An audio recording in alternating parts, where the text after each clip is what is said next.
Hello viewers, இதை பாருங்கள். நான் இப்போ காளான் ஸ்டீர் ஃப்ரை பண்ண போகிறேன், பிரட்டல் பண்ண போகிறேன். கிங் ஆயிஸ்டர் மஷ்ரூம் காளான் ரெசிபி இப்போ நான் சமைக்க போகிறேன். ஓகே, இதை பாருங்கள். காளான் இருக்குது, எல்லாம் கழுவி எல்லாம் வச்சுருக்குது. வெட்டின பிறகு கழுவிட்டேன்.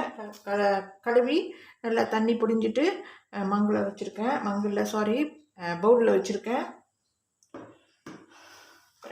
இது இருக்குது,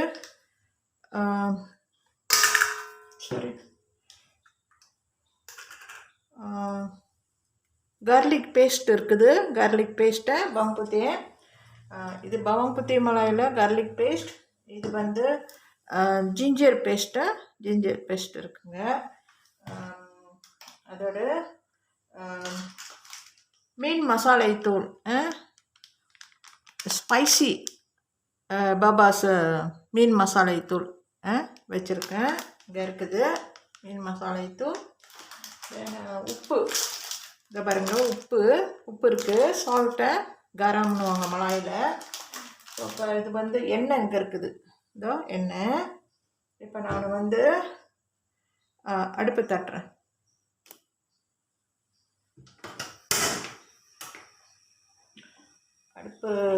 அடுப்பு தட்டுறேன். நான் தட்டி எண்ணெய் ஊற்றுறேன். இது கடலை எண்ணெய் கொஞ்சம் கூட ஊற்றிருக்கேன். அப்போ தான் நான் கொஞ்சம் நல்லாயிருக்கும் சாப்பிட்றதுக்கு. இன்னும் வெங்காயம் வெட்டி வச்சுட்டேன். வெங்காயம் வெட்டி வச்சுட்டேன். அப்புறம் நம்ம சமைக்கிறப்ப ஈஸியாக இருக்கும்ல, அப்போ வெட்டிக்கிட்டு இருக்க வேண்டாம். இந்த ஒரு வெங்காயம் தான் வெட்டுறது, வந்து இந்த ஒரு வெங்காயம் தான். முதல்லையே இந்த காளான்லாம் நான் உரிச்சிட்டேன். எல்லாம் பீல் பண்ணிட்டேன்.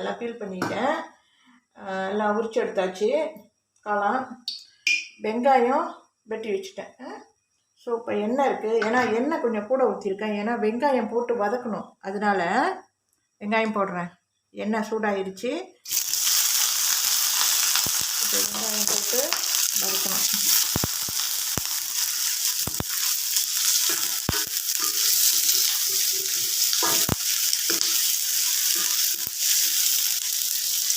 வெங்காயம் வதக்கிறப்ப மீடியம் ஹீட்டில் தான் வச்சு இந்த வெங்காயத்தை வந்து ஃப்ரை பண்ணிக்கணும். ஓகே, இந்த கோல்டன் கலராக வரணும். கோல்டன் கலராக வந்து பிறகு தான் வந்து கோல்டன் கலராக வந்ததும் பிறகு தான் இது இந்த மிளகாத்தூள் போட்டு தண்ணி ஊற்றணும். பிறகு இந்த இதை சாஸ்லாம் போட்டு பேஸ்ட்டு போட்டு உப்பு போட்டு எல்லாம் கொதிக்க வச்சு பெரட்டினாப்பில் எடுக்கணும். இவ்வளோ தான், ரொம்ப சிம்பிள்.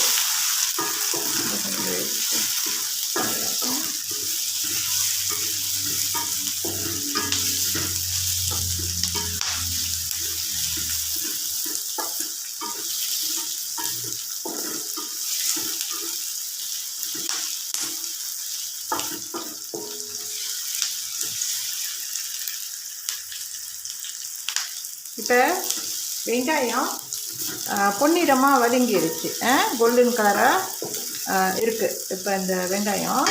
இப்போ நான்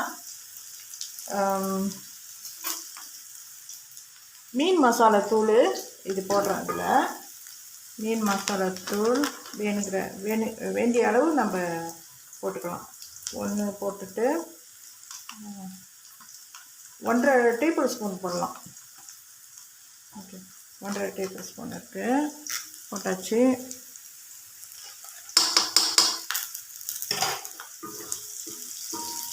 இந்த வெங்காயம் இருக்குல்ல, இந்த வெங்காயம் பொன்னிறமாக ஆனதும் இந்த மிளகாத்தூள் போட்டு நான் வதக்கணும். கொஞ்சம் அப்படி வாசம் வரும் அந்த மிளகாத்தூள், மீன் மசாலா தூள் போட்டு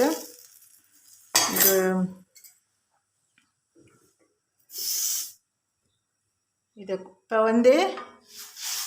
இப்போ தண்ணி ஊற்றியாச்சு. மிளகாத்தூள் போட்டு தண்ணி ஊற்றிட்டேன். இந்த சமயத்தில் உரப்பு பத்தலைன்னா, உரப்பு போதும்னு நினைக்கிறேன். உரப்பு போதும். 1.5 டேபிள் ஸ்பூன் இருக்குது. 1.5 டேபிள் ஸ்பூன் கொஞ்சம் குறைவாக தான் இருக்குது. இப்போ வந்து தண்ணி ஊற்றியாச்சு. இப்போ என்ன செய்யணும், இந்த அடுப்பு ஃப்ளேம் இருக்குல்ல, ஃப்ளேம் நெருப்பு இதை வந்து கொஞ்சம் கூட வைக்கணும். ஏன்னா இப்போ இதை கொதிக்கணும். கொதிச்சுட்டு இந்த பேஸ்ட்டெல்லாம் போடணும். இது ஜிஞ்சரு கார்லிக் பேஸ்ட்டு போட்டு அப்புறம் கொஞ்சம் கொதி வந்ததும் அந்த காளானை போட்டு அப்படியே பிரட்டி எடுக்கணும். தண்ணி இவ்வளோ போதும் நினைக்கிறேன். போதும். அப்போ இது வந்து நெருப்பு கொஞ்சம் கூட வைக்கணும். வச்சா தான் அது வந்து சீக்கிரம்லாம் வெந்து இதெல்லாம் கலந்து அந்த மிளகா சாந்தோட வெங்காயம் எல்லாம் கலந்து நல்லா கொஞ்சம் கட்டியாக வரும். கொஞ்சம் நல்லா வாசம் இருக்குது. ஏன்னா போட்டு இந்த மிளகாத்தூள் மீன் மசாலாத்தூள் போட்டு அந்த வெங்காயத்தோடு வதக்கியிருக்கேன்ல, எண்ணெய்லாம் இருக்குல்ல, அதில் தண்ணி ஊற்றுனால கொஞ்சம் நல்லா வாசமாக இருக்குது. உப்பு போட வேண்டாம், அப்புறம் கடைசியில் போட்டுக்கலாம். ஓகே, இப்போ இது கொதிக்கிட்டோம். ஒரு கொதி வந்ததும் பிறகு இந்த காளானை போடலாம். இப்போ கொதிக்குது. இப்போ என்ன செய்யணும், இதை பாருங்கள், ஜிஞ்சர் பேஸ்ட்டு வந்து கொஞ்சம் போட்டால் போதும். இவ்வளோ போதும். ஒரு அரை டீஸ்பூன் போட்டால் போதும். அரை டீஸ்பூன்னா ஹாஃப் டீஸ்பூனு ஜிஞ்சர் பேஸ்ட்டை இது போட்டுட்டு இது கலந்துடணும். இன்னும் ரொம்ப போடக்கூடாது, உரப்பாக இருக்கும். ஜிஞ்சர் பேஸ்ட்டு போடணும் கொஞ்சம். ஏன்னா இந்த காளான் வந்து இறைச்சி டேஸ்ட் இருக்கும். கரெக்ட்னாலும் இறைச்சி டேஸ்ட்டில் இருக்கும். கறி வச்சாலும் இறைச்சி டேஸ்ட்டாக இருக்கும். இந்த குழம்பு காளானும் நல்லாயிருக்கும்.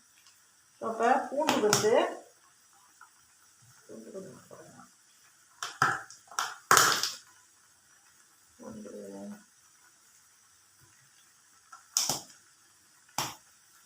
பூண்டு 1 டீஸ்பூன் போடுறேன். பூண்டு garlic paste 1 teaspoon garlic paste போடுறேன். இது சமைச்சிருக்கலாம். எனக்கு நேற்று முந்தா நாள் அதுக்கு முதல் நாள்லாம் சமைக்க எண்ணம் தோணலை. இந்த ட்ரைனிங்னால் மழை வந்துக்கிட்டே இருக்குல்ல. ஸோ இப்போ இது வந்து போட்டாச்சு. எல்லாம் இந்த பூண்டு இஞ்சி பேஸ்டெல்லாம் வந்து இந்த சாஸோட அந்த குழம்போட கிரேவியோட எல்லாம் கலந்துருச்சு. ஸோ இப்போ இது கொதிச்சுக்கிட்டு இருக்கு. கொஞ்ச நேரம் ஆகட்டும்.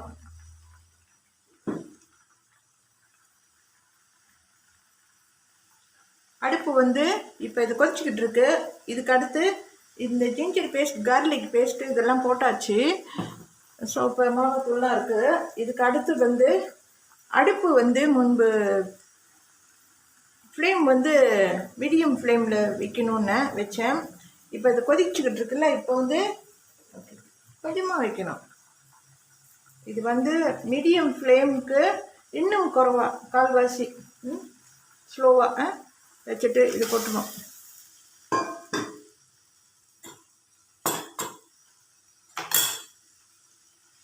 இப்போ இது கொட்டிட்டு கலரணும். இது கொஞ்சம் உரப்பாக தான் இருக்கும்.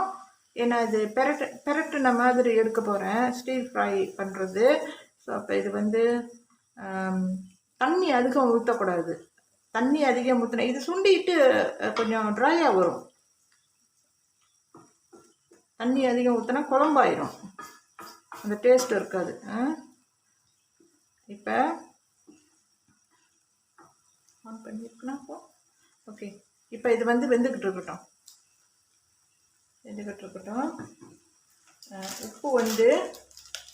உப்பு இப்போ போடலாம். இப்போ கொஞ்சம் போடலாம். அந்த கடைசியில் பத்தலைன்னா கொஞ்சம் போட்டுக்கலாம். உப்பு வந்து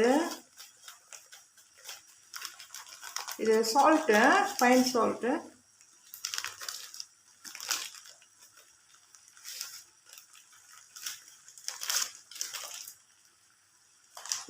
உப்பு கொஞ்சமாக போடுறேன். உப்பு வந்து என்ன ஒரு கொஞ்சம் போடுறேன்.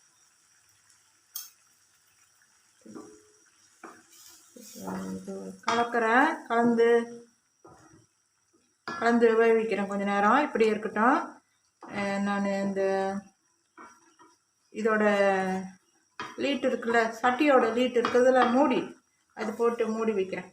ஸ்லோவாக வச்சு மூடி வைக்கிறேன். இது வெந்துக்கிட்டு இருக்கட்டும். இந்த மூடி போட்டு இருக்க. இந்த மூடி லீட் போட்டு சட்டியோட லீட் மூடி இருக்குதுல்ல, அது போட்டு கொஞ்ச நேரம் மூடி வைக்கிறேன். இது வந்து இப்போ வந்து இன்னும் அடுப்பு குறைக்கணும், இன்னும் ஸ்லோவாக குறைக்கணும். ஸ்லோவாக குக் பண்ணுற மாதிரி மெதுவாக அடுப்பு வைக்கணும், இன்னும் ஸ்லோவாக வைக்கணும். அதை இப்போ ஸ்லோவாக வச்சுட்டேன். இது மெதுவாக வேகும். ஓகே, இப்போ இது வெந்துக்கிட்டு இருக்கட்டும். இந்த பாருங்க வந்துக்கிட்டு இருக்கு. இது வெந்துட்டு கடைசியில் இந்த மூடியை மூட மாட்டேன். நல்லா கிளறி விட்டு ஹை ஃப்ளேமில் வச்சு வேகமாக கிளறிக்கிட்டு இருந்தால் அது வெந்து தண்ணியெல்லாம் கொஞ்சம் சுண்டுனாப்பில் பெரட்டினாப்பில் எடுக்கலாம். சரி, பாருங்க இது திறந்துட்டேன். மூடி திறந்தாச்சு. இப்படி திறந்துட்டேன். முதல்ல திறந்து இது வந்து கிளறி விடணும். 2-3 தடவை நல்லா கிளறி விடணும். இந்த கிளறி விட்டால் தான் இந்த காளானில் வந்து இந்த குழம்பு வந்து நல்லா உள்ளுக்கு சாறு இறங்கும். அப்போ தான் நல்லா டேஸ்டியாக இருக்கும். இப்போ கடைசியில் ஹை ஃப்ளேமில் வச்சு வேகமாக கிளறி விட்டு அப்படியே எடுத்தால் அப்படியே இந்த கிரேவி வந்து கட்டியாயிரும். ஓகே, வேகட்டும்.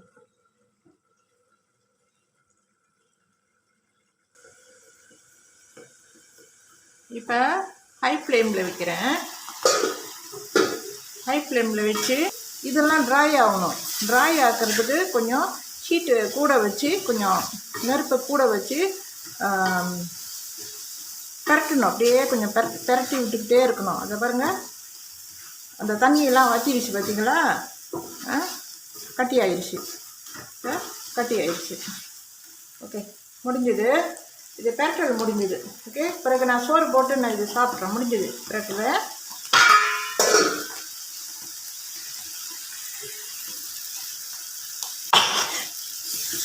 பிறகு தண்ணி வச்சிருச்சு.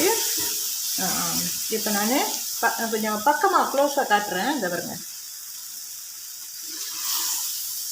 ஓகே, இப்போ வந்து நான் அடுப்பை ஆஃப் பண்ணிடுறேன். ஆஃப் பண்ணிவிட்டு மூடி வச்சிடுறேன். நான் அப்புறம் சோறு போட்டு நான் சாப்பிட்றது நான் வீடியோவில் காட்டுறேன். இப்போ சமையல் முடிஞ்சுது. King oyster mushroom stir fry பெரட்டல் முடிஞ்சுது. நல்லா ட்ரை ஆயிடுச்சு. அந்த சாஸ்லாம் வந்து குழம்பு வந்து தண்ணியாக இருந்தது, கட்டி ஆயிடுச்சு. ஓகே, மூடி வைக்கிறேன். இப்போ இதுக்கு பிறகு சோறு போட்டு நான் சாப்பிட்றது அது கொஞ்சம் வீடியோவாக எடுத்துகிட்டு பிறகு வந்து நான் வீடியோ முடிச்சிடுறேன். ஸ்டாப் பண்ணிடுறேன்.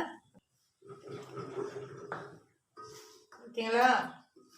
எப்படி சுட்டிடுச்சு பாருங்கள். பெரட்டலாக வந்துருச்சு பாருங்கள்.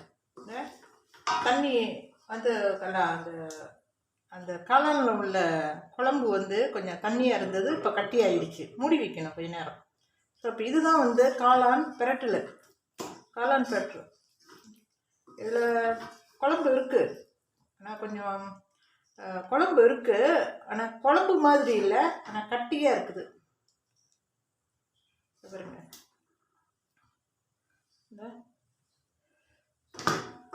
இதெல்லாம் அந்த தண்ணியெல்லாம் வற்றிடுச்சு. தண்ணியெல்லாம் வற்றிட்டனால இதெல்லாம் பெரட்டலாகிடுச்சு. ஓகே, இது வந்து நான் இப்போ சாப்பிட போகிறேன்.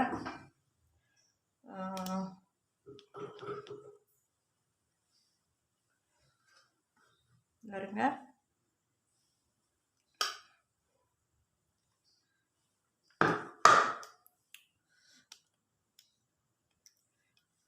இதில் சாப்பிட்டா நல்லாயிருக்கும். பாருங்க,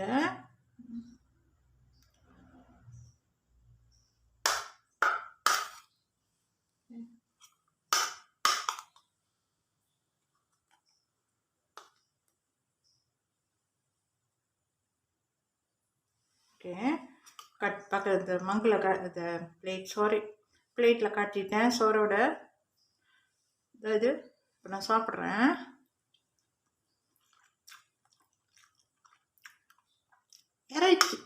இறைச்சி இப்போ கோழி இறைச்சி பெரட்டின மாதிரி டேஸ்ட்டில் இருக்குது.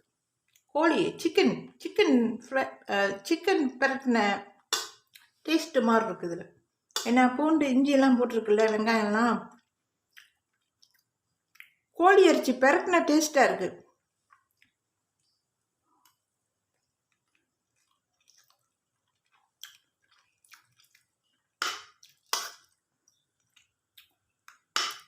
இது நான் இன்னும் பெரட்டினது இல்லை,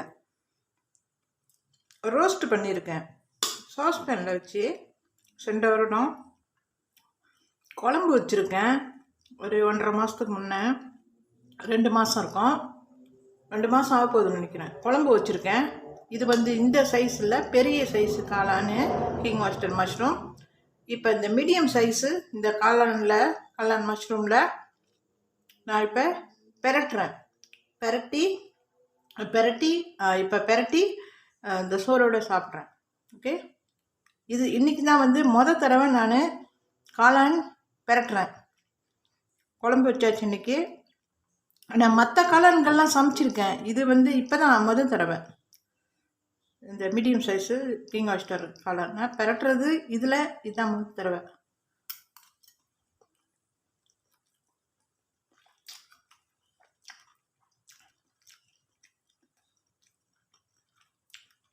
நல்லா டேஸ்டியாக இருக்குது, இறைச்சி டேஸ்ட்டாக இருக்குது.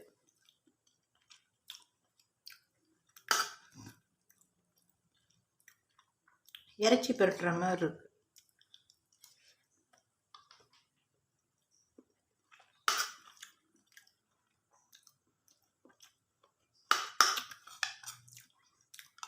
ஓகே விவாஸ், இவ்வளோதான் நான் சாப்பிட்டேன்.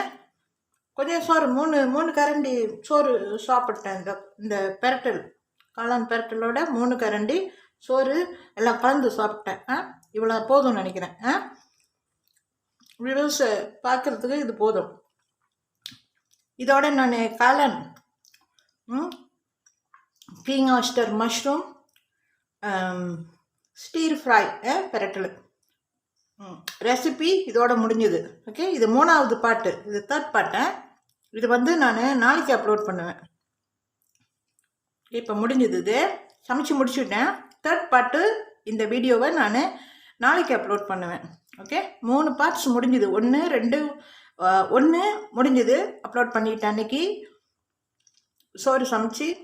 2வது பார்ட்டு இப்போ வீடியோ எடுத்து வச்சுருக்கேன், நான் எடிட்டிங் முடிக்கல, அது முடிச்சுட்டு நான் அப்லோட் பண்ணிவிட்டு பிறகு இது நாளைக்கு அப்லோட் பண்ணுவேன். 3வது பார்ட்டு, 2வது பார்ட்டு அப்லோட் பண்ணிவிட்டு 3வது பார்ட்டு நான் இந்த காளான் ரெசிபி நான் அப்லோட் பண்ணுவேன். ஓகே, இவ்வளோ தான் முடிஞ்சுது. Viewers, thanks for வாட்சிங்க. ஓகே.